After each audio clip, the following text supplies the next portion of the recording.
Hi, in this video we are gonna set up Flutter into our Windows, and also I will show you how can we create small app. So I just need to press Command Shift and P and then click on new project and then project name, suppose new YouTube app, and then I just need to select the folder where I need to create that app. So inside Flutter dash app I want to create this app, and here you can see the process has been started and it will take some time. I will get back to you once it's done. So it has been done, and next step is we just need to execute some of commands. In this web page you can see in the installation section we need to execute this command into our terminal. So here and then terminal. Also you can see we have a Flutter project and just need to execute. It will also take some time, we just need to wait, and again I will get back to you once it's done. And it has been done, and the last command is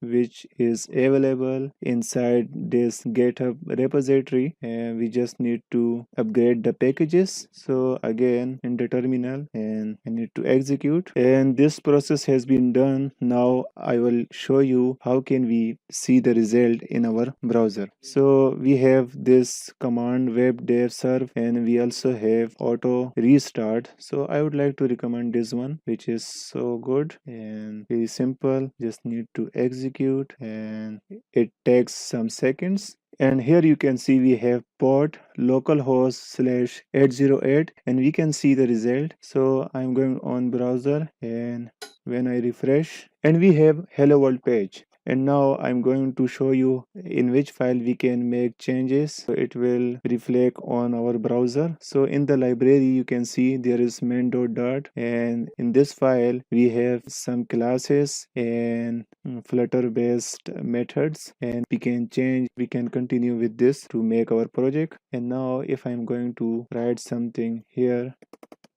it should change this result, and you can see this is changing on real time. Thank you so much for watching this video, and please don't forget to subscribe my channel for more videos. So please click on subscribe button.